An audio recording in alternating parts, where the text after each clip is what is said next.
आज की क्लास में we will be doing FIR in detail.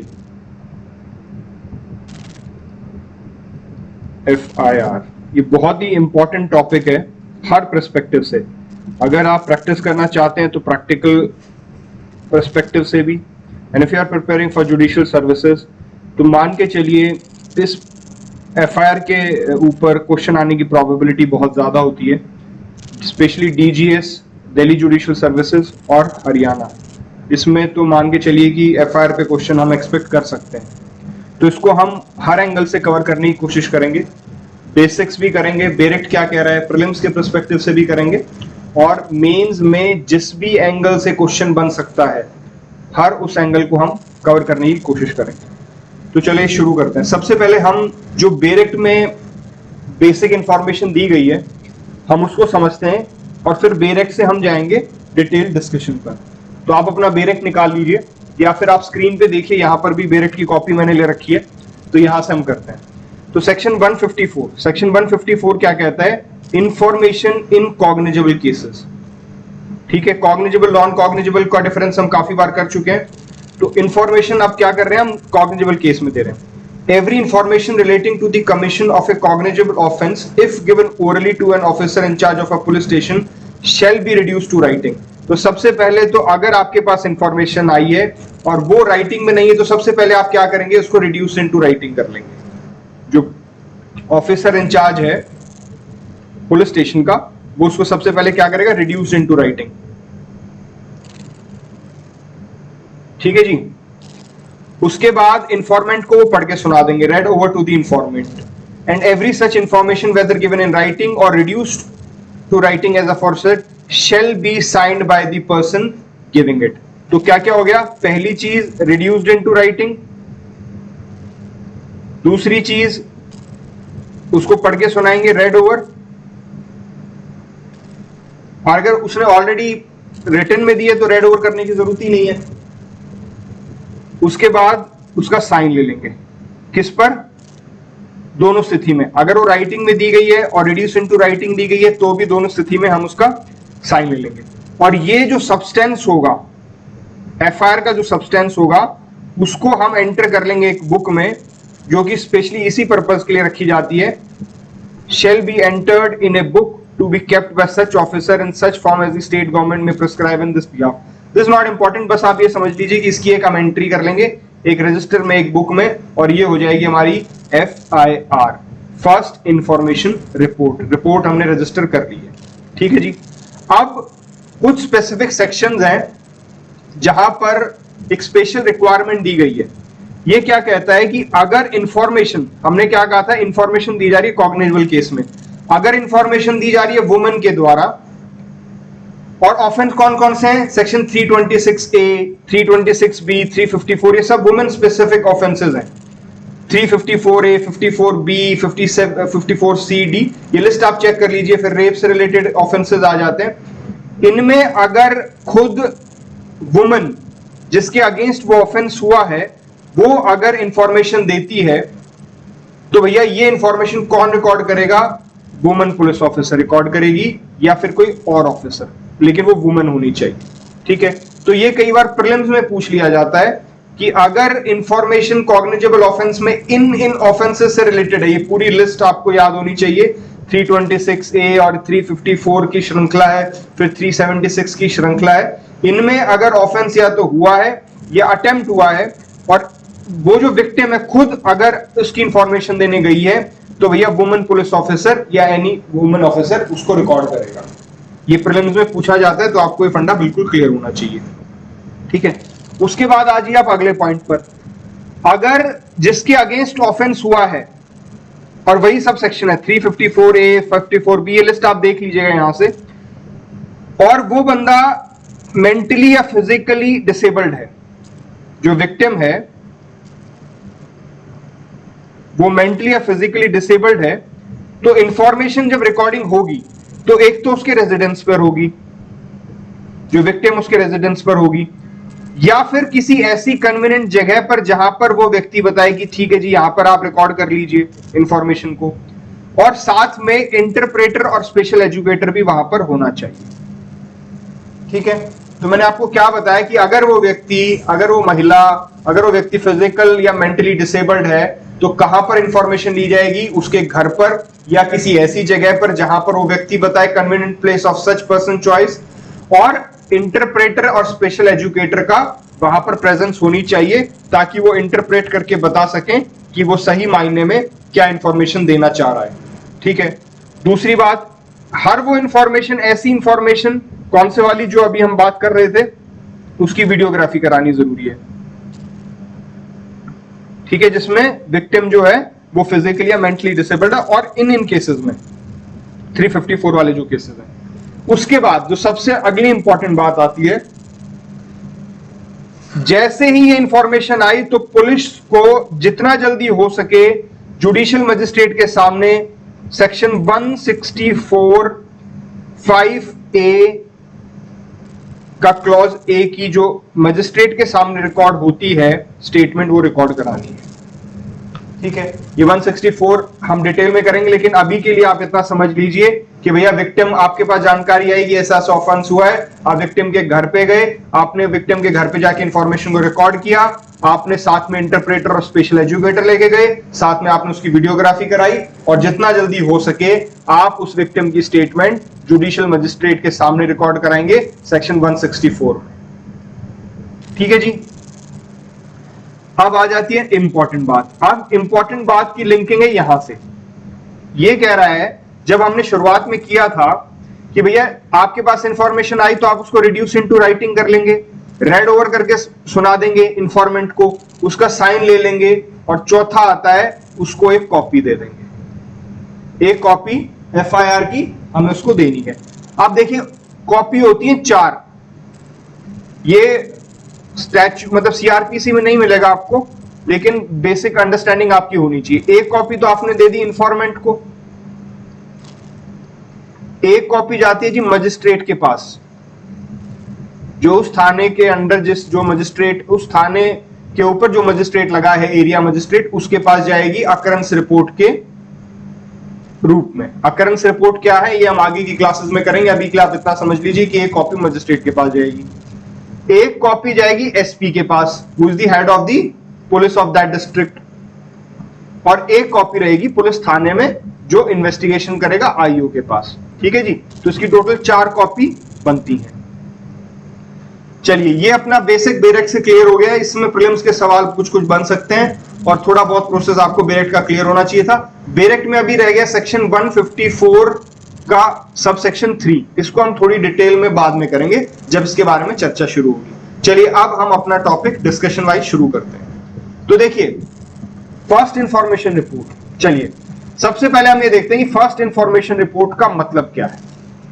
First information, अब जैसे शब्द से ही पता चल रहा है कि इंफॉर्मेशन, ठीक है जी, तो हम भी उसी से शुरू करते हैं। Information, information given by whom, या तो कोई इंफॉर्मेंट है या विक्टिम है। विक्टिम खुद भी दे सकता है, और हो सकता है विक्टिम ना दे कि इंफॉर्मेंट किसी और को पता चला है कि कॉग्निजेबल ऑफेंस हुआ है, तो हम उसको क्या बोल रहे हैं, इसका कोई लेना देना नहीं है ऑफेंस से, ना तो ये विक्टिम है ना कुछ और है, लेकिन इसके पास जानकारी है, इसके पास इंफॉर्मेशन है कि साहब कॉग्निजेबल ऑफेंस हुआ है, तो ये इंफॉर्मेंट भी इंफॉर्मेशन दे सकता है। तो हमने क्या कहा, फर्स्ट इंफॉर्मेशन रिपोर्ट का एक ऐसी इंफॉर्मेशन जो कि दी है किसने, whomsoever, चाहे वो विक्टिम हो चाहे वो इंफॉर्मेंट हो। किसको दी गई है, officer in charge of the police station. किसको दी गई है, officer in charge of the police station, relating to commission of a cognizable offence. क्या कह रहा है ये, एक ऐसी इंफॉर्मेशन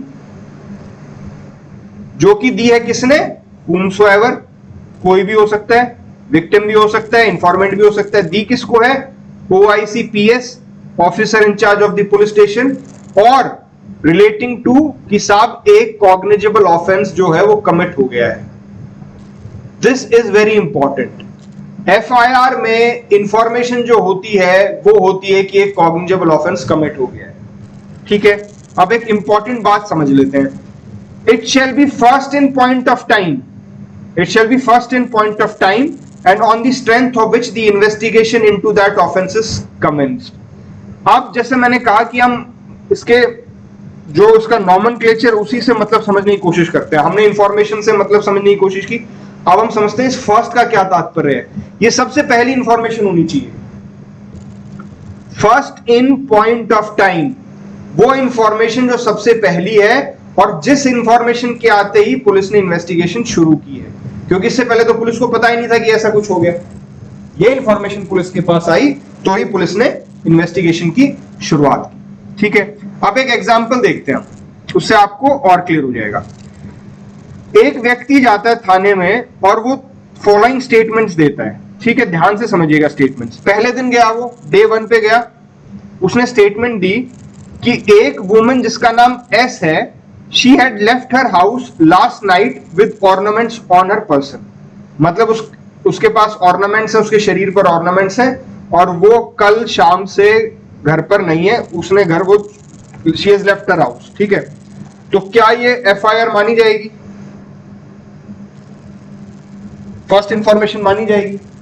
देखिए, मैंने आपको जब इसके इंग्रेडिएंट्स बताए तो मैंने आपको क्या कहा था, उसके इंग्रेडिएंट्स हम चेक करते हैं। ठीक है, मैंने इंग्रेडिएंट्स बताए तो क्या कहा कि इंफॉर्मेशन, हाँ जी इंफॉर्मेशन तो है ये।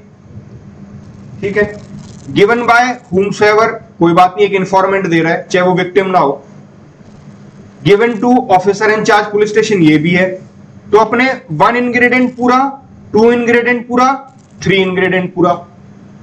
चौथा इंग्रेडिएंट क्या है कि it should be relating to commission of a cognizable offence. क्या इस जानकारी से हमें कॉग्निजेबल ऑफेंस का पता चल रहा है कि कोई कॉग्निजेबल ऑफेंस हुआ है? नहीं पता चल रहा है। ये तो सिर्फ इतना बोल रहा है कि भाई एक महिला एस है, वो अपने घर से चली गई है और उसके पास ऑर्नामेंट्स भी है, उसके ही ऑर्नामेंट्स है। तो यहां पर कॉग्निजेबल ऑफेंस कमिट हुआ ऐसी तो कोई जानकारी हमें नहीं मिल रही है ना। भाई महिला घर से चली गई, ये कोई ऑफेंस थोड़ी ना है। चलिए ठीक है, तो ये क्या है, ये एफआईआर नहीं हो सकती क्योंकि इसमें, इस इंफॉर्मेशन में कॉग्निजेबल ऑफेंस के कमीशन की कोई भी जानकारी हमें नहीं मिल रही है। ठीक है, अब स्टेटमेंट, अब आगे डे 2। अब डे 2 को क्या बोलता है यही व्यक्ति जाके, S was sought to be located but would not be found. हमने एस को ढूंढने की कोशिश की लेकिन एस नहीं मिली। इसमें भी वही चीजें लगाओ। क्या इसमें कॉग्निजेबल ऑफेंस की अभी जानकारी आई कि कॉग्निजेबल ऑफेंस कमिट हुआ है? अभी भी नहीं आई। भाई उसको ढूंढने की कोशिश की, वो मिल नहीं रही, इसे कॉग्निजेबल ऑफेंस कमिट हुआ है जानकारी कहां से आ रही है? नहीं आ रही ना। अब आ जाते हैं तीसरे दिन पे।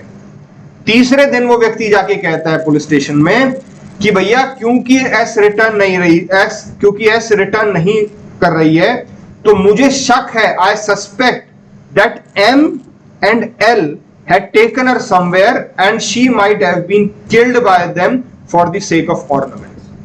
अब ये कह रहा है कि जी मुझे शक है किस पर, एम और एल पर, कि उन्होंने उसको किल कर दिया है। अब क्या है, जानकारी आ गई कि भैया कॉग्निजेबल ऑफेंस कमिट हुआ है। ये एफआईआर का रूप धारण कर लेगी, ये जो डे 3 वाली स्टेटमेंट है। क्यों? क्योंकि ये सारे इंग्रेडिएंट्स को ये कवर कर रही है। इसमें इंफॉर्मेशन भी है, इसमें गिवन बाय भी ठीक है, गिवन टू भी ठीक है, और ये relating to commission of cognizable offence भी है। ठीक है, तो हमें ये देखना है कि एफआईआर के सारे इंग्रेडिएंट्स कंप्लीट है या नहीं है, और साथ में हमें ये भी ध्यान रखना है that it shall be the first in point of time. सबसे पहली इंफॉर्मेशन को ही हम एफआईआर मानेंगे, फर्स्ट इंफॉर्मेशन मानेंगे। ठीक है, आगे चलें। इसी का एक्सप्लेनेशन मैंने दे रखा है, मैं पढ़ देता हूं एक बार जो हमने समझा है। In this situation though the police may have started the investigation after the second statement but it is only the third statement which amounted to first information. देखिए, जब ये डे 2 को इसने इंफॉर्मेशन दी कि जनाब हमने उसको ढूंढने की कोशिश की लेकिन वो मिल नहीं रही, पहले दिन तो उसने ये कहा कि वो चली गई घर से। अब चली गई तो पुलिस क्यों इन्वेस्टिगेट करेगी? चली गई भाई, उसको जाने का अधिकार है। लेकिन जब उसको पुलिस ने ये बोला कि हम लोकेट करने की कोशिश कर रहे हैं, मिल नहीं रही, तो पुलिस ने इन्वेस्टिगेशन शुरू कर दी ढूंढने के लिए। लेकिन ये अभी तक एफआईआर नहीं है।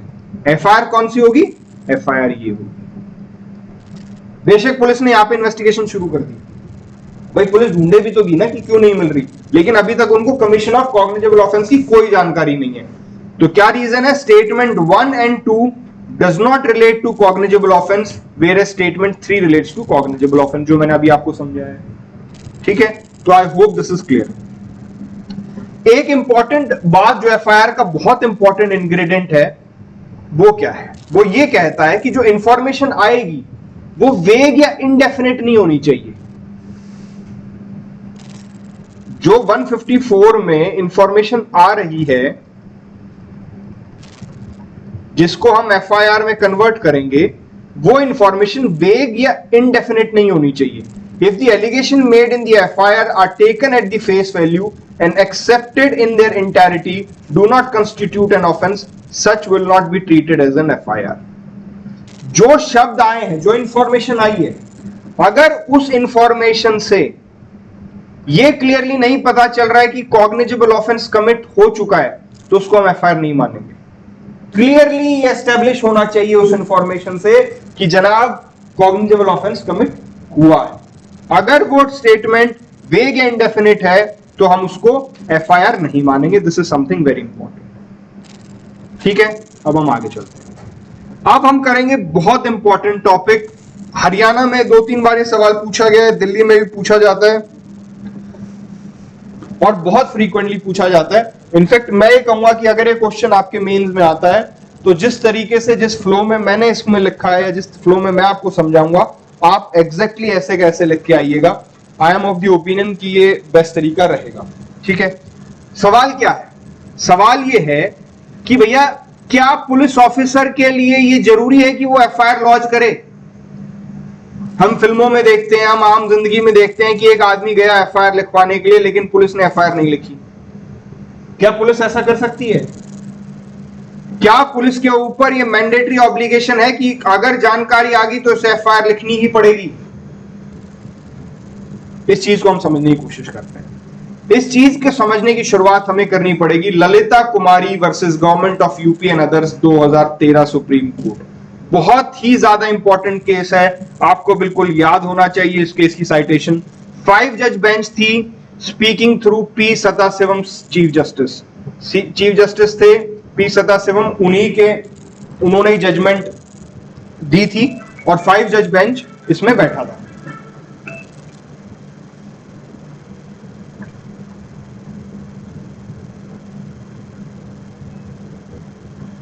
चलिए आगे चलते हैं। पहले हम कॉन्सेप्ट समझते हैं, उसके बाद हम इसके डिटेल में जाएंगे। देखिए, सबसे पहले हम ये देखते हैं कि एफआईआर रजिस्ट्रेशन का ऑब्जेक्टिव क्या है। अगर हम ऑब्जेक्टिव समझ गए तो हम ये समझ जाएंगे कि वो मैंडेटरी होनी चाहिए नहीं होनी चाहिए। ठीक है, एफआईआर रजिस्ट्रेशन का ऑब्जेक्टिव है कि वो क्रिमिनल लॉ को मोशन में लेके आती है। इसका मतलब क्या है? भैया अभी से पहले तो पुलिस बैठी थी ना चुपचाप, पुलिस के पास जैसे ही इंफॉर्मेशन आई तभी तो उन्होंने इन्वेस्टिगेशन शुरू करी, तभी तो वो आगे कार्रवाई करेंगे। तो क्रिमिनल लॉ की शुरुआत हो गई, क्रिमिनल लॉ इनटू मोशन आ गया। भाई पुलिस के पास कोई जानकारी नहीं है, पुलिस तो थाने में बैठी है ना, आप उसको जाके जानकारी देंगे तभी तो पुलिस इन्वेस्टिगेट करेगी, तभी तो पुलिस प्रोसीड करेगी, तभी तो पुलिस अरेस्ट करेगी, तभी तो पुलिस गवाहों के बयान लेगी, पोस्टमार्टम रिपोर्ट कराएगी। तो एक तरीके से एफआईआर का सबसे पहला काम क्या है कि वो criminal law into motion, criminal law को मोशन में लेके आती है। ठीक है, दूसरा क्या है सबसे इंपॉर्टेंट, कि वो डॉक्यूमेंटेशन हो जाता है जिसके कारण बाद में आप इनिशियल फैक्ट्स में कोई बदलाव नहीं कर सकते। अगर आपने एक बार इंफॉर्मेशन आई उसको लिखित रूप में कन्वर्ट कर लिया तो आप उसमें बाद में चेंजेस नहीं कर सकते, तो मैनिपुलेशन का रोल खत्म हो जाता है। मान लीजिए आपने इसको लिखित में नहीं किया तो आप इंफॉर्मेशन में तोड़ मोड़ सकते हैं ना जब बाद में आप लिखेंगे।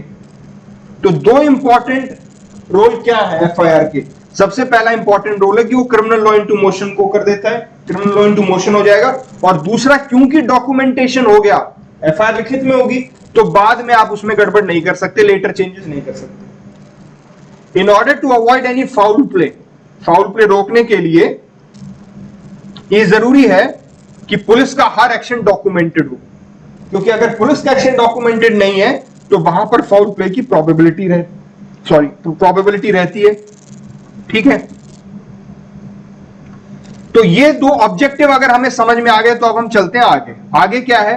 Advantage of lodging the FIR is to take the first step in the process of justice to the victim.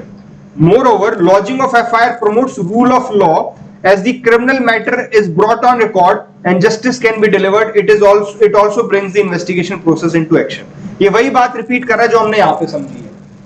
भाई इन्वेस्टिगेशन शुरू होगी, रूल ऑफ लॉ आएगा, क्रिमिनल लॉ चलेगा, ये सारी चीजें तभी होंगी ना जब एफआईआर रजिस्टर होगी।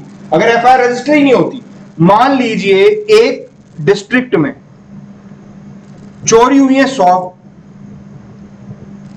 और एफआईआर रजिस्टर हुई है सिर्फ 10, तो 90 मामलों में तो रूल ऑफ लॉ अप्लाई नहीं हुआ, क्रिमिनल लॉ शुरू ही नहीं हुआ, तो जस्टिस कहां पे मिलेगा? जस्टिस मिला ही नहीं आपको। जस्टिस कब मिलेगा? जस्टिस मिलेगा ट्रायल होगी। ट्रायल कब होगी? जब इन्वेस्टिगेशन होगी। इन्वेस्टिगेशन कब होगी? जब एफआईआर होगी। अब आप उसको रिकॉर्ड ही नहीं कर रहे हो तो वो मामला तो आया ही नहीं ना कोर्ट के सामने, तो विक्टिम को जस्टिस कैसे मिलेगा? तो इसलिए एफआईआर जस्टिस प्रोवाइड करती है, रूल ऑफ लॉ को चालू करती है और इन्वेस्टिगेशन प्रोसेस को एक्शन में लेके आती है, जो हमने अभी ऑब्जेक्टिव पढ़ा। इसलिए सुप्रीम कोर्ट ने इस केस में कहा और बहुत कैटेगोरिकली कहा, बहुत स्पष्ट शब्दों में कहा, FIR for a cognizable offence shall be compulsorily registered. भैया पुलिस को कंपल्सरी रजिस्टर करनी ही करनी पड़ेगी। The fact that the information appears false और insufficient is to be examined after the lodging of FIR। तो भैया पुलिस की तरफ से स्टेटमेंट गई कोर्ट में कि जनाब अगर क्या पता इंफॉर्मेशन फॉल्स हो या इंफॉर्मेशन इनसफिशिएंट हो, तो क्या कहा कोर्ट ने? बेशक वो फॉल्स है, इनसफिशिएंट हो, आपका काम नहीं है। आप आती क्या करोगे? आप आती पहले रजिस्टर करो। फॉल्स या इनसफिशिएंट हो बाद में चेक होगा। पहले पुलिस क्या करती थी कि फॉल्स है जी, हम देख रहे हैं सच्ची है या झूठी है, हम इसमें जांच कर रहे हैं, उसी में डिले कर देती थी और एफआईआर रजिस्टर ही नहीं करती थी। कोर्ट ने क्या कहा इस केस में? भाई ये बकवास करना बंद करो, सबसे पहले तुम क्या करोगे? एफआईआर रजिस्टर करो। अगर तुम्हें फॉल्स लगती है, एफआईआर रजिस्टर करने के बाद जांच करोगी फॉल्स तो नहीं है, ठीक है? और अगर फॉल्स हो तो आप इन्वेस्टिगेट करने के लिए मना कर दो, रिपोर्ट को मजिस्ट्रेट को भेज दो अकरेंस रिपोर्ट के माध्यम से। तो क्या कहता है? पहले आप एफआईआर को रजिस्टर करो, फॉल्स और इनसफिशिएंट है तो उसका एग्जामिनेशन बाद में होगा। आप ये बहाना नहीं लेंगे कि हम तो ये देख रहे थे कि झूठी जानकारी तो नहीं है। और रजिस्ट्रेशन के बाद मान लीजिए आपने एफआईआर रजिस्टर कर ली, उसके बाद इंफॉर्मेशन आपको पता चलती है कि फॉल्स है, इनसफिशिएंट है, तो आप रिफ्यूज कर दो, इन्वेस्टिगेट करने के लिए रिफ्यूज कर दो, डॉक्यूमेंट कर दो कि भैया ये एफआईआर हुई थी, इस एफआईआर में हमने पाया कि जो जानकारी आई थी वो झूठी थी, इसलिए हम इसमें आगे कोई इन्वेस्टिगेशन नहीं कर रहे हैं, और वो रिपोर्ट आप भेज दो जुडिशियल मजिस्ट्रेट को अकरेंस रिपोर्ट के रूप में। अकरेंस रिपोर्ट क्या होता है वो हम आगे पढ़ेंगे, ठीक है जी। लेकिन यहां पर कोर्ट ने एक बहुत अच्छी बात कही। कोर्ट ने यह बात कही कि भैया कुछ कुछ ऐसे मामले हैं जहां पर प्रिलिमिनरी इंक्वायरी जो है वो जरूरी हो जाती है। एफआईआर रजिस्टर करने से पहले एक छोटी मोटी प्रिलिमिनरी इंक्वायरी जो है वो जरूरी हो जाती है। लेकिन कोर्ट ने एक अच्छी चीज करी, कोर्ट ने कैटेगोरिकली बता दिया कि किन किन मामलों में प्रिलिमिनरी इंक्वायरी हो सकती है, और यह भी बता दिया कि कितने दिन में आपको इंक्वायरी खत्म करनी पड़ेगी। ये नहीं कि आप 2 महीने तक एफआईआर रजिस्ट्री ना करें, ये बहाना ले लीजिए हम तो प्रिलिमिनरी इंक्वायरी कर रहे थे, ना ना ना ना, ये नहीं चलेगा। कोर्ट ने टाइम भी बताया, मैक्सिमम टाइम, और कोर्ट ने यह भी बताया कि किन किन मामलों में आप प्रिलिमिनरी इंक्वायरी कर सकते हो। तो सबसे पहले तो अगर जो इंफॉर्मेशन आई है वो कॉग्निजेबल ऑफेंस को डिस्क्लोज ही ना करे, भैया मान लीजिए नॉन कॉग्निजेबल ऑफेंस लग रहा है पुलिस को कि यार ये तो नॉन कॉग्निजेबल ऑफेंस है, तो क्या कर सकती है पुलिस?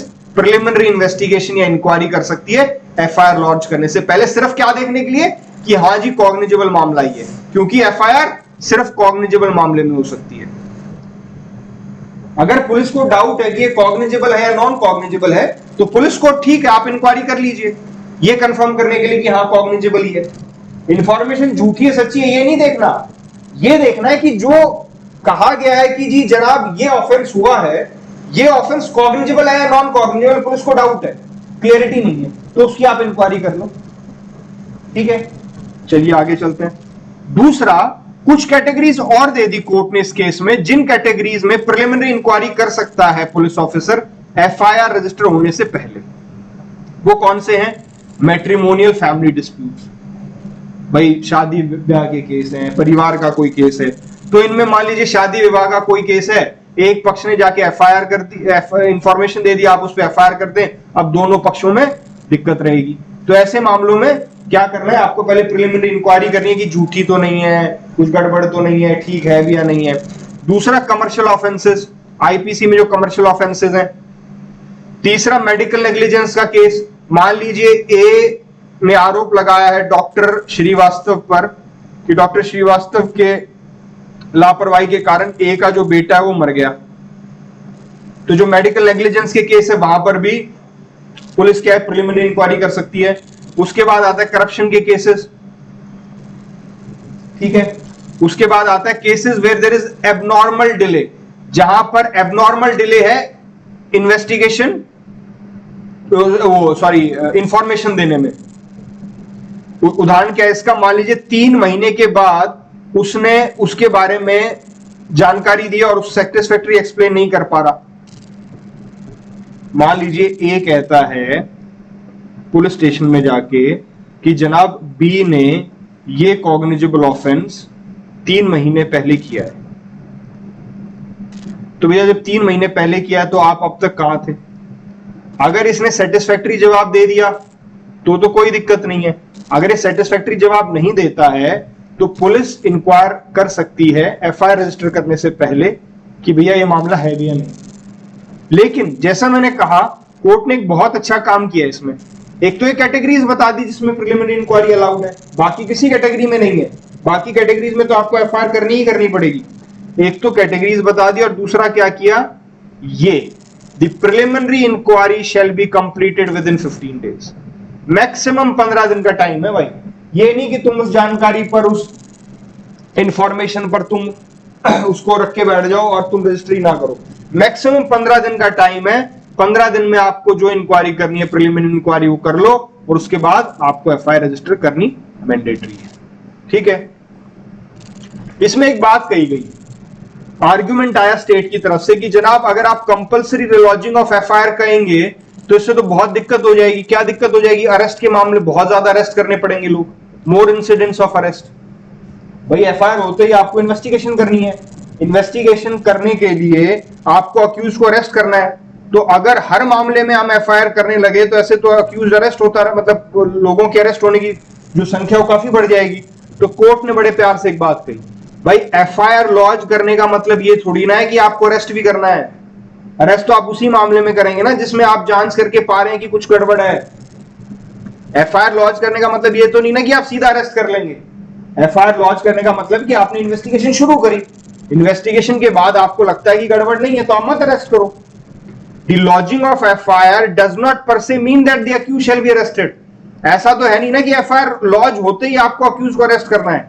आप अक्यूज को तभी अरेस्ट करेंगे ना जब उसके अगेंस्ट कुछ सब्सटेंशियल इंफॉर्मेशन है, कुछ है, आपकी इन्वेस्टिगेशन में कुछ पता चला है।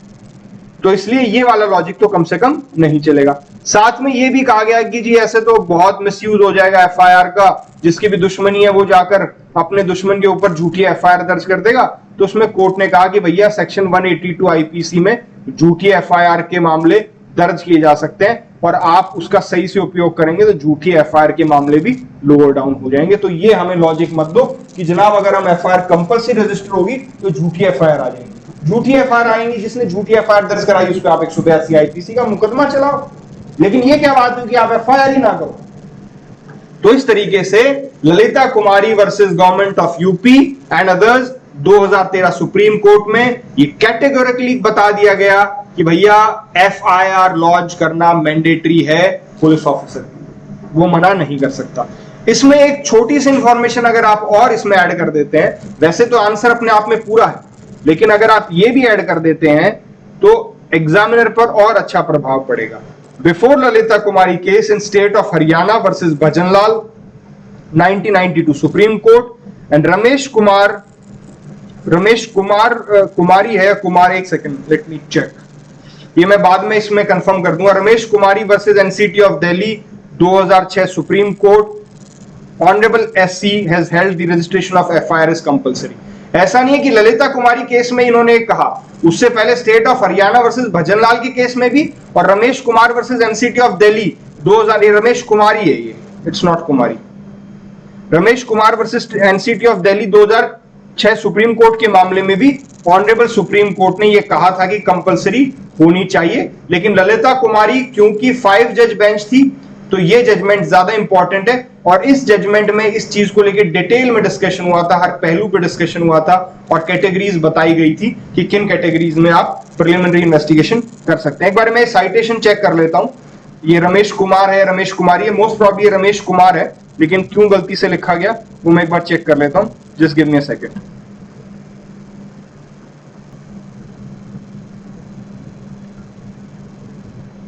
इट्स गुड, हमने कंफर्म कर लिया, ये रमेश कुमारी ही है, Ramesh Kumari, it is not Ramesh Kumar, it is Ramesh Kumari versus NCT of Delhi 2006 supreme court. तो I hope this concept is clear कि भैया एफआईआर जो रजिस्टर करानी है दैट इज मैंडेटरी, और वो उसके लिए मना नहीं कर सकता है, एफआईआर रजिस्टर करानी जरूरी है। चलिए अब अगले टॉपिक पे आते हैं। अगला टॉपिक ये है कि मान लीजिए पुलिस ऑफिसर रिजेक्ट कर देता है और वो एफआईआर फाइल नहीं करता है, तो क्या क्या ऑप्शंस हो सकते हैं इन्फॉर्मेंट के पास या विक्टिम के पास, क्या क्या ऑप्शंस है? तो फॉलोइंग ऑप्शंस है।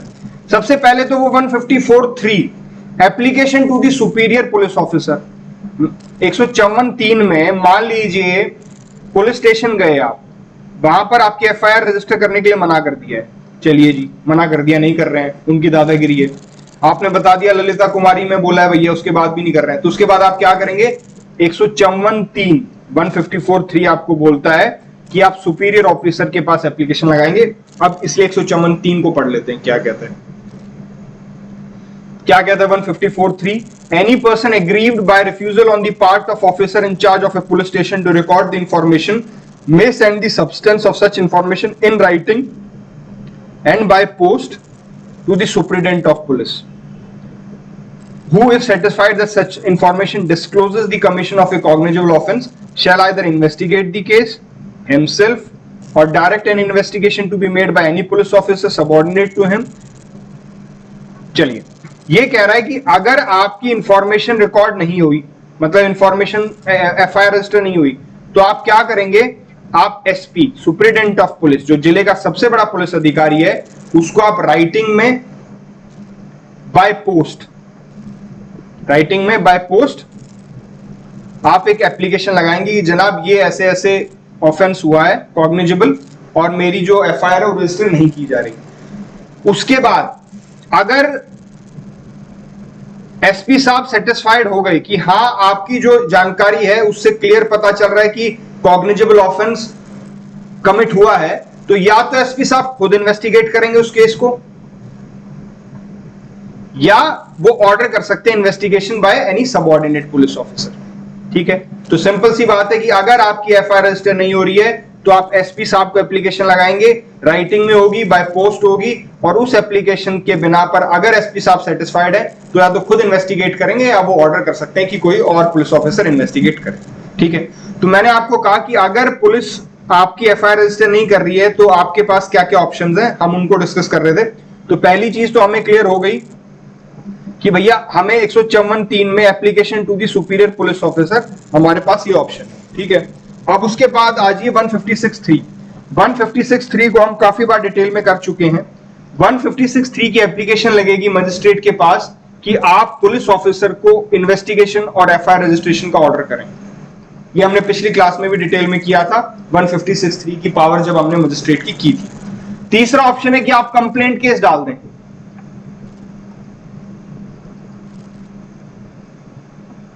तीसरा ऑप्शन आप कंप्लेंट केस डाल दें। कंप्लेंट केस जब आप डालते हैं तो मजिस्ट्रेट के पास दो ऑप्शन है, या तो वो कॉग्निजेंस ले लें और प्रोसेस इशू कर दें, अक्यूज को बुला लें, या फिर वो कॉग्निजेंस लेने से पहले एफआईआर ऑर्डर कर दें और इन्वेस्टिगेशन को ऑर्डर कर दें 156(3) की पावर का इस्तेमाल करते हुए। This we have also read in detail. यहां पर लेकिन एक छोटी सी बात मैं और जोड़ना चाहता हूं, जब आप 156(3) की एप्लीकेशन लगाएंगे उससे पहले आपको यह कार्रवाई करनी जरूरी है। ऐसा नहीं कि आपकी एफआईआर रजिस्टर नहीं हुई तो आप सीधे 156(3) की एप्लीकेशन लगाने चले जाएं। पहले आप क्या करेंगे, आप आपने लिखित में कंप्लेंट दी मान ले पुलिस में, लिखित में आपने अपनी शिकायत दी, इंफॉर्मेशन दी, ठीक है भाई, पुलिस ने उस पर एफआईआर रजिस्टर नहीं की, कुछ टाइम बीत गया, उसके बाद आपने क्या किया, आपने 154(3) की एप्लीकेशन एसपी साहब को लगा दी। अब एसपी साहब भी कार्रवाई नहीं कर रहे, फिर आप 156(3) की एप्लीकेशन लगाए। ऐसा नहीं कि सीधा आप यहां से अगर पुलिस कार्रवाई नहीं कर रही तो 156(3) की एप्लीकेशन लगा दें और 154 का जो रास्ता वो छोड़ दें, क्योंकि मजिस्ट्रेट साहब जाते हैं आपसे पूछेंगे हाँ भैया एसपी साहब को एप्लीकेशन लगाई आपने, आप कहेंगे नहीं लगाई, तो मजिस्ट्रेट ऑर्डर कर सकते हैं कि पहले आप ये कहिए। अगर ये आपका यूज हो जाता है और फिर भी आपको जस्टिस नहीं मिलता, आपकी एफआईआर रजिस्टर नहीं होती है, फिर आप हमारे पास आ जाइए, ठीक है। लेकिन एक बात ध्यान में रखनी है, मैंने पिछले एपिसोड में ही बताया था, एक बार अगर कॉग्निजेंस ले लिया तो 154(3) या 156(3) ये चीजें नहीं हो सकती। अगर एक बार मजिस्ट्रेट ने कॉग्निजेंस ले लिया, आपने कंप्लेंट केस दाखिल किया और मजिस्ट्रेट साहब ने क्या किया, कॉग्निजेंस ले लिया, ठीक है, उसके बाद ना तो मजिस्ट्रेट साहब 156(3) की पावर का इस्तेमाल कर सकते हैं, ना आप 154(3) में एसपी को एप्लीकेशन लगा सकते हैं। अब ये एसपी के उससे भी बाहर है और मजिस्ट्रेट 156(3) की भी नहीं कर सकता, एक बार जैसे ही कॉग्निजेंस ले गया। अब तो ये क्या चलेगा, अब तो ये कंप्लेंट केस की तरह मामला चलेगा, ठीक है। चलिए अगले पॉइंट पे आते हैं। अगला पॉइंट ये कहता है कि क्या इन्वेस्टिगेशन डिपेंडेंट है एफआईआर के लॉन्च करने पर, कि क्या ऐसा है कि इन्वेस्टिगेट, देखिए होता क्या है कि यहां पर पुलिस के पास जानकारी, पुलिस ने एफआईआर रजिस्टर कर ली, ठीक है, और यहां पर एफआईआर रजिस्टर होने के बाद पुलिस ने इन्वेस्टिगेशन शुरू करी। सवाल यह है कि क्या ऐसा हो सकता है कि पुलिस ने इन्वेस्टिगेशन शुरू कर दी और यहां पर आके उसने एफआईआर रजिस्टर करी? कैसा हो सकता है? ऐसा बिल्कुल हो सकता है। तो कुल मिलाकर इन्वेस्टिगेशन शुरू करना वो एफआईआर पे डिपेंडेंट नहीं है। अगर पुलिस के पास जानकारी आ जाए और पुलिस एफआईआर रजिस्टर ना करे और इन्वेस्टिगेशन शुरू कर दे तो उस इन्वेस्टिगेशन में कोई प्रॉब्लम नहीं है। लेकिन एक दिक्कत आती है। दिक्कत क्या आती है, पहले ये देख लीजिए, मैंने वही लिखा है जो मैं आपको बता रहा हूं। Investigation can be started first and in the course of investigation FIR can be filed. मतलब भैया पहले आपने इन्वेस्टिगेशन शुरू कर दी, फिर आपने एफआईआर रजिस्टर करी और फिर आपने इन्वेस्टिगेशन को कंटिन्यू कर दिया, ठीक है। तो जरूरी नहीं है कि एफआईआर से ही इन्वेस्टिगेशन शुरू होगी। इन्वेस्टिगेशन शुरू हो सकती है और बीच में एफआईआर रजिस्टर हो सकती है, लेकिन इसमें दिक्कत आती है, इसलिए पुलिस ऐसा कभी भी नहीं करती। क्या दिक्कत आती है? दिक्कत मैं बताता हूं। मान लीजिए एफआईआर, आपने इन्वेस्टिगेशन शुरू की और एफआईआर कर दी आपने यहां पर, मतलब इन्वेस्टिगेशन शुरू होने के बाद, तो 162 सीआरपीसी पिक्चर में आ जाता है। और 162 सीआरपीसी क्या कहता है, इसको हम डिटेल में करेंगे, लेकिन एक बेसिक सी बात समझ लीजिए।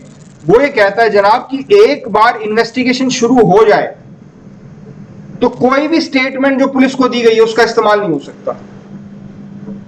तो ये स्टेटमेंट इन्वेस्टिगेशन शुरू होने के बाद की है ना एफआईआर, तो इसका मतलब हम एफआईआर का इस्तेमाल नहीं कर पाएंगे। तो सोचो कितनी इंपॉर्टेंट हमारे पास एविडेंस था, वो हमारे हाथ से निकल गया क्योंकि 162 का बार आ गया। और क्यों निकल गया?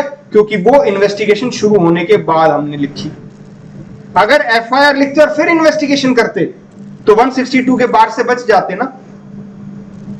क्यों 162 का बार कब आता है? इन्वेस्टिगेशन शुरू होने के बाद, और एफआईआर तो हमने इन्वेस्टिगेशन शुरू होने से पहले ही कर ली।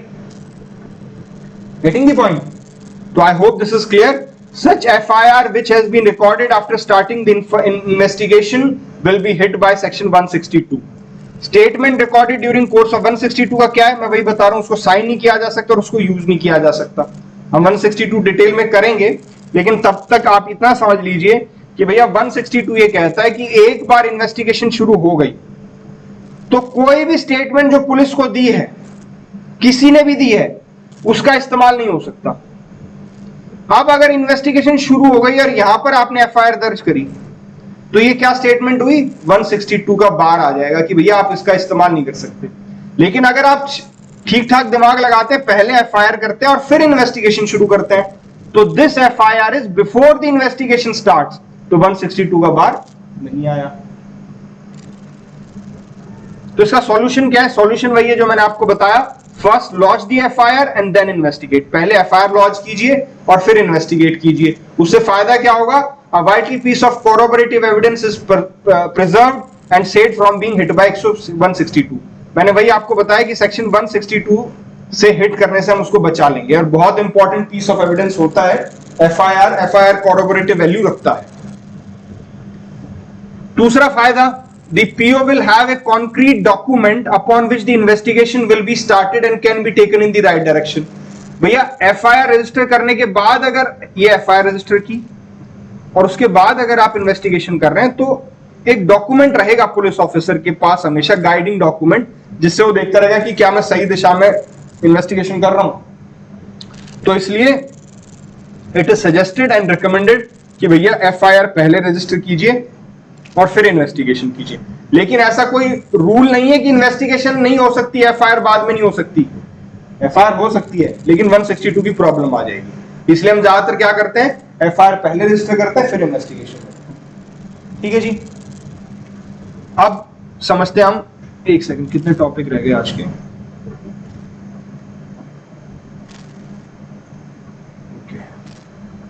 Just a second.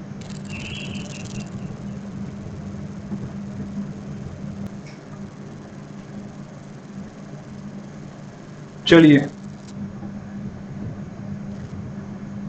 अगला टॉपिक है zero number FIR. Zero number FIR क्या होता है?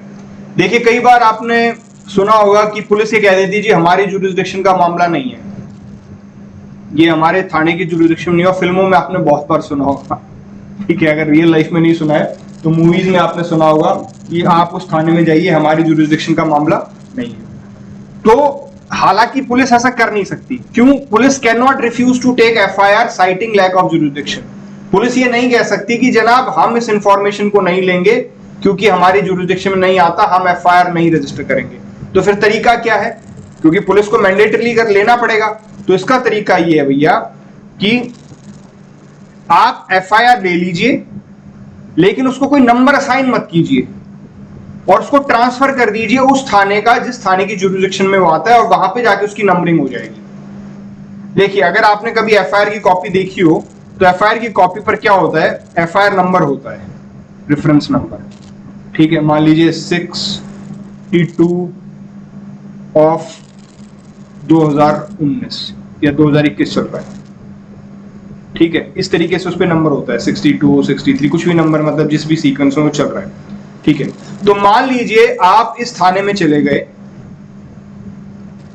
और इस थाने की जुरिस्डिक्शन का मामला नहीं है PS1, PS2 की जुरिस्डिक्शन का मामला था।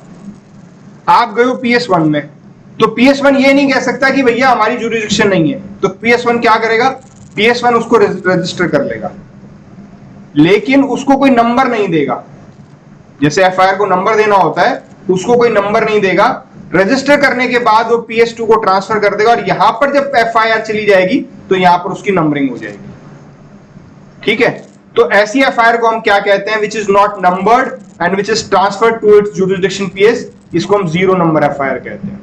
तो जब भी जीरो नंबर एफआईआर आपके सामने आ जाए, क्वेश्चन में आ जाए, या दिल्ली जुडिशरी में जो प्रॉब्लम बेस्ड क्वेश्चन आते हैं उसमें मान लीजिए कह दें कि जीरो नंबर एफआईआर वहां पर रजिस्टर हुई, तो आपका फंडा क्लियर होना चाहिए कि जीरो नंबर एफआईआर किसको कह रहे हैं। वो एफआईआर जो जुरिस्डिक्शन के बाहर के थाने में हुई, जिसको उन्होंने उस समय नंबर नहीं किया, ट्रांसफर कर दिया उस पुलिस स्टेशन में जिसकी जुरिस्डिक्शन है, और वहां पर जाकर उसकी नंबरिंग हो गई, तो उसको हम जीरो नंबर एफआईआर बोलते हैं, क्योंकि इसकी नंबर यहाँ इस वाले पुलिस स्टेशन में नहीं लगा था।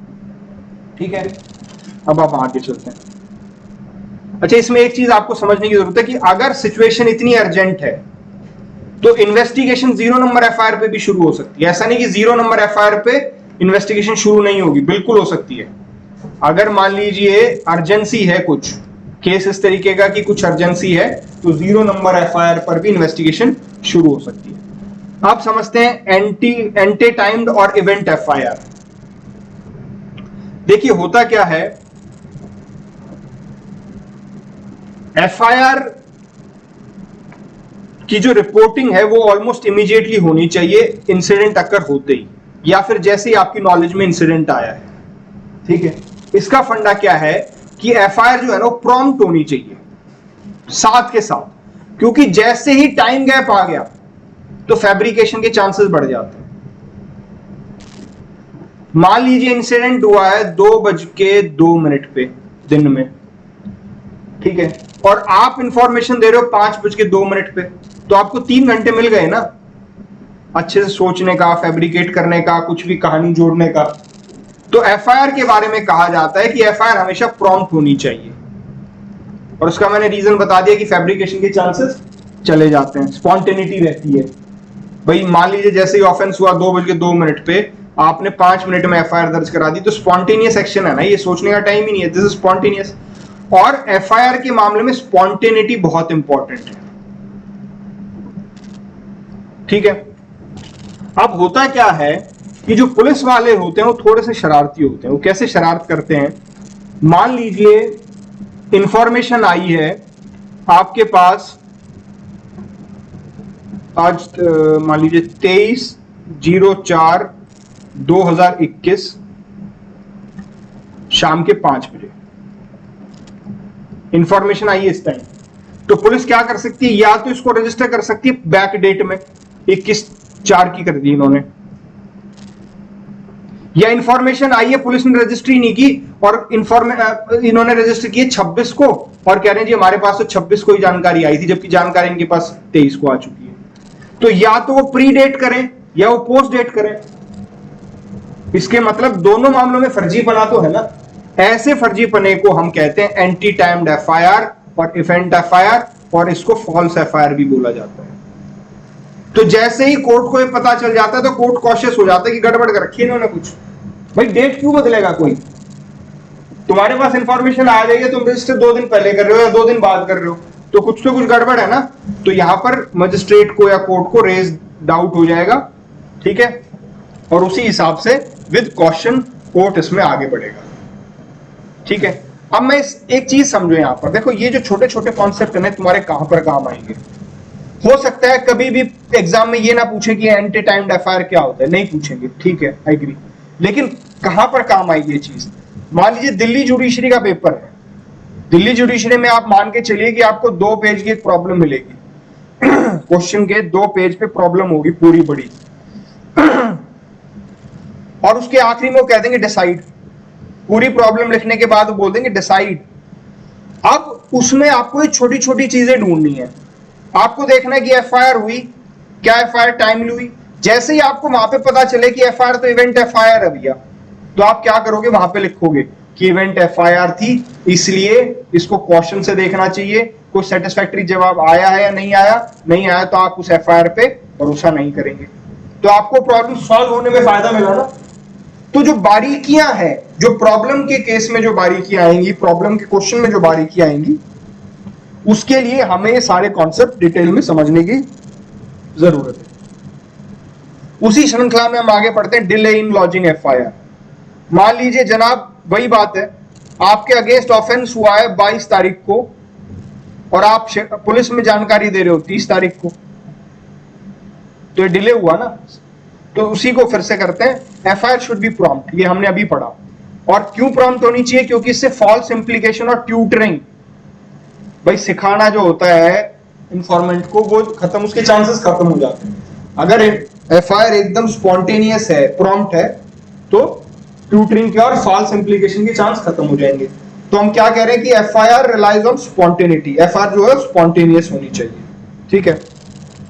अगर मान लीजिए डिले हो गया, जैसे मैंने बताया कि यहाँ पे 5 दिन का डिले, 6 दिन का डिले, 10 दिन का डिले, 15 दिन का डिले है, तो क्या होगा उससे सस्पिशन अराइज होगा, किसके दिमाग में, कोर्ट के दिमाग में, कि भाई तूने क्यों नहीं करी टाइमली, तू कहानी जोड़ रहा था कि ये बोलूंगा मैं। अब क्या करेगा, उसकी एविडेंशियरी वैल्यू जो है वो कम हो सकती है उस एफआईआर की, उस इंफॉर्मेंट की और उस आईओ की, अगर डिले मिल गया तो एफआईआर में। तो अब क्या करेगा, कोर्ट एक्सप्लेनेशन मांगेगा, हाँ भैया बताओ ये तुमने डिले क्यों किया। अगर तो भैया एक्सप्लेनेशन है सेटिस्फैक्टरी, तो चलो कोर्ट उसको पूरी वेटेज देगा उस एफआईआर को, कोर्ट सेटिस्फाइड की ठीक है यार इस रीजन से ये डिले हो गया। लेकिन अगर कोर्ट को वो जवाब जो दे रहा है वो जवाब सेटिस्फैक्टरी नहीं दे रहा है, तो ऐसे में कोर्ट क्या करेगा, फिर उसकी एविडेंशियरी वैल्यू कम हो जाएगी, उस एफआईआर को वो कम तवज्जो देगा, ठीक है। Got the point. तो इसमें मैंने आपको क्या बताया, अगर डिले है तो court will be cautious, cautious मतलब कोर्ट उसको गंभीरता से लेगा कि भाई डिले किया क्यों उन्होंने, एक्सप्लेनेशन सीख करेगा, बताओ भाई क्या कारण था डिले का। अगर द एक्सप्लेनेशन सेटिस्फैक्टरी है तो उसकी एविडेंशियरी वैल्यू पे कोई प्रभाव नहीं पड़ेगा एफआईआर की और जो भी इन्वेस्टिगेशन की। लेकिन अगर सेटिस्फैक्टरी नहीं है तो evidentiary value of the testimony of the informant and the IO will be affected. ठीक है जी। लेकिन इसमें एक बहुत इंपॉर्टेंट केस है, जब हम एक्सप्लेनेशन की बात करते हैं कि भैया एक्सप्लेनेशन पूछा जाएगा कि आपने डिले क्यों किया, उसमें पिक्चर में आता है state of Punjab versus Gurmeet Singh 1996 supreme court. बहुत इंपॉर्टेंट केस है, इसको आपको, इसकी साइटेशन आपको याद होनी चाहिए, आप इसको पेपर में जरूर कोट करेंगे। क्या कहा गया इस केस में? केस में एक कहा गया कि भैया अगर सेक्सुअल ऑफेंसेस है जैसे कि रेप, उसमें अगर डिले है वो अपने आप में सेल्फ एक्सप्लेन्ड है, आप सेपरेट एक्सप्लेनेशन नहीं मांगेंगे जब तक कि आपको किसी बात से सस्पिशन नहीं हो रहा है। और ऐसा क्यों कहा कोर्ट ने? कोर्ट ने ऐसा इसलिए कहा क्योंकि रेप जैसे मामले सोशल स्टिग्मा के भरे होते हैं, उसमें एक फियर एलिमेंट होता है, तो विक्टिम जो है वो डरता रहता है कि मैं पुलिस के पास जाऊं या ना जाऊं। समझ रहे हो? तो ऐसे मामलों में, सेक्सुअल ऑफेंसेस के मामले में जो डिले है वो सेल्फ एक्सप्लेनेटरी है, तो कोर्ट उनसे अलग से एक्सप्लेनेशन सीख ना करे। लेकिन अगर कोर्ट को किसी और बात से लगता है कि नहीं कुछ और खिचड़ी पक रही थी, तो भैया फिर वो एक्सप्लेनेशन भी पूछ सकता है, एक्सप्लेनेशन बिल्कुल मांग सकता है। ठीक है, तो I hope this is clear कि डिले अगर होता है तो कोर्ट क्या करेगी, एक्सप्लेनेशन सॉर्ट करेगी, सीख करेगी सॉरी, और अगर एक्सप्लेनेशन सेटिस्फैक्टरी है तो ही उसको तवज्जो दी जाएगी उसकी टेस्टिमनी को, और अगर एक्सप्लेनेशन सेटिस्फैक्टरी नहीं है तो उसकी एविडेंशियरी वैल्यू कम हो जाएगी। वहीं पर सेक्सुअल ऑफेंसेस जैसे रेप के मामले हैं, वहां पर कोर्ट का जो एटीट्यूड है वो थोड़ा सा लीनियंट रहेगा। कोर्ट समझेगा कि यार डिले इसमें नॉर्मल सी बात है, क्योंकि सोशल स्टिग्मा है, परिवार वाले ये सोचते हैं कि हमारी समाज में बेइज्जती हो जाएगी, समाज क्या कहेगा, हमारी बच्ची की कभी शादी नहीं हो पाएगी, हम समाज हमें बिल्कुल आउटकास्ट कर देगा। तो इन सब सोशल स्टिग्मा और जो फियर एलिमेंट है उसको देखते हुए इन ऑफेंसेस में अगर डिले है भी तो सेल्फ एक्सप्लेनेटरी है। ठीक है, कोई दिक्कत नहीं आएगी। आगे चलते हैं।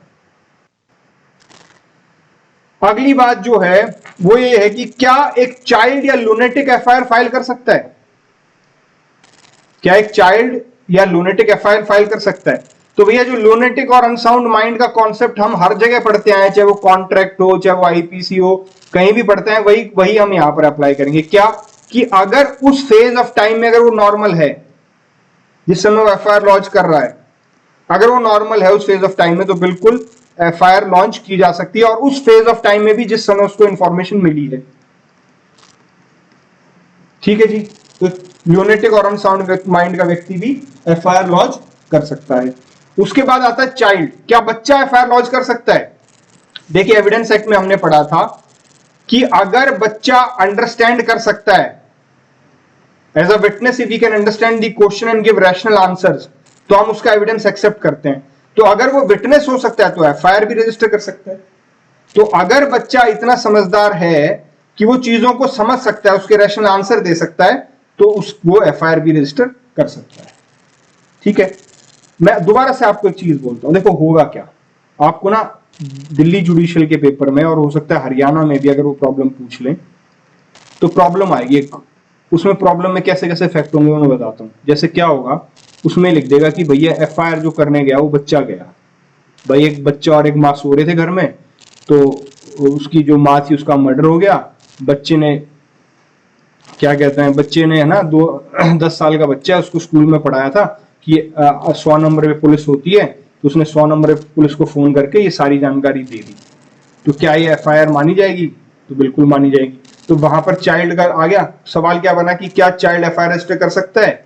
तो आपको बताना हाँ कर सकता है। तो इस तरीके से ना प्रॉब्लम में फैक्ट्स होंगे बहुत सारे, तो वहां पर ये सारे फंडे अप्लाई करने हैं। मान लीजिए यहां पर आ जाए कि डिले हो गया, तो आपको बताना है कि जी डिले में फिर कोर्ट क्या करेगा, एक्सप्लेनेशन सॉर्ट करेगा। अगर एक्सप्लेनेशन ठीक है तो आगे उसकी एविडेंशियल वैल्यू पे कोई फर्क नहीं होगा, नहीं तो फर्क हो जाएगा। ठीक है, तो वहां पर ये फंडे अप्लाई होंगे। अब हम आज के एपिसोड के लास्ट टॉपिक पर आते हैं। ये कह रहा है ओमिशन इन दी एफआईआर। एक मिस्टर ए हैं, उन्होंने पुलिस में जाकर एफआईआर दर्ज कराई, लेकिन उन्होंने कुछ कुछ फैक्ट ओमिट कर दिए, कुछ जानकारी उन्होंने नहीं बताई। तो क्या ओमिशन से फर्क पड़ेगा? तो इसमें क्लियरली कहा गया है कि जो एफआईआर है वो इनसाइक्लोपीडिया नहीं है भैया इंटायर केस का, कि एक छोटी छोटी बात भी आपको बतानी पड़े। आपको क्या करना है कि सिर्फ एक broad spectrum of the incident जिस जो कॉग्निजेबल ऑफेंस कमिट हुआ है उस कमिटल के ब्रॉड स्पेक्ट्रम आपको बताने की, जी वहां पर गया था मैं, वहां पर मैंने देखा, ये देखा, वो देखा, और ऐसे मेरे नजरों के सामने हो। पूरी डिटेल इनसाइक्लोपीडिया की तरह आपको बताने की जरूरत नहीं है। लेकिन यहां पर भी वही आ जाता है कि अगर जो है वो इंपॉर्टेंट फैक्ट आपने ओमिट कर दिया, मान लीजिए आप गए पुलिस स्टेशन, आप पुलिस स्टेशन में जाके ये बोलते हैं जनाब मैं वहां पर खड़ा था, एक आदमी ने राकेश को चक्कू से मार दिया और वो जो आदमी था वो रेड शर्ट और ब्लैक पैंट पहने हुए था। ठीक है, अब ये जो मर्डर है, जिसने जो अक्यूज्ड है, मिस्टर एस को नहीं जानते, तो इसका नाम इन्होंने नहीं बताया, इन्होंने सिर्फ इतना बता दिया रेड शर्ट और ब्लैक पैंट। लेकिन दूसरी सिचुएशन सोचिए, मिस्टर ए जानते हैं कि जो अक्यूज्ड है उसका नाम सुरेश है, तो ये इंपॉर्टेंट फैक्ट ओमिट कर दिया उन्होंने सिर्फ क्या बोला कि एक आदमी ने राकेश को चक्कू मारा, उसने ये पहना हुआ था, उसने ये नहीं बताया कि वो सुरेश था, जबकि वो जानता था वो सुरेश था। तो ये मैटेरियल फैक्ट हो गया ना। जब तुम पहले से जानते थे तो तुमने क्यों नहीं बताया उस समय? तो ऐसी स्थिति में क्या होगा, एक्सप्लेनेशन कोर्ट मांगेगा कि भैया तुमने क्यों नहीं बताया। तो बता सकता है जी मैं हड़बड़ाहट में था, मैं डरा हुआ था, मुझसे मिस हो गया। अगर एक्सप्लेनेशन सेटिस्फैक्टरी है तो कोई दिक्कत नहीं है, एक्सप्लेनेशन सेटिस्फैक्टरी नहीं है तो वही है कोर्ट में doubt the veracity of the prosecution, उसको कोर्ट को शक हो जाएगा, सस्पिशन हो जाएगा, फिर कोर्ट उसी तरीके से प्रोसीड करेगा। और ये किस चीज पे डिपेंड करेगा? Facts and circumstances of each case, कि भैया जो ओमिशन है क्या क्या मैटर करेगा। देखिए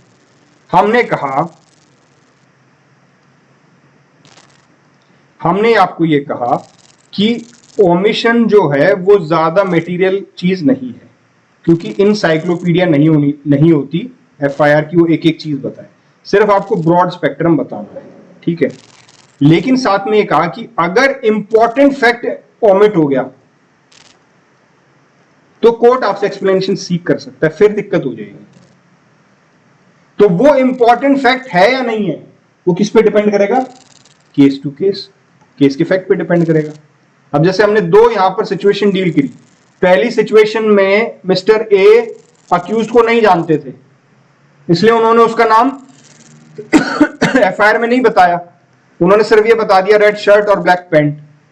लेकिन सिचुएशन 2 में मिस्टर ए जानते थे कि वो सुरेश है, यहां पर नाम ना बताना ओमिशन है इंपॉर्टेंट फैक्ट का। लेकिन यहां पर नाम ना बताना ओमिशन इंपॉर्टेंट फैक्ट का नहीं है कि उसे पता ही नहीं था, उसको सिर्फ इतना जितना पता था उसने बता दिया।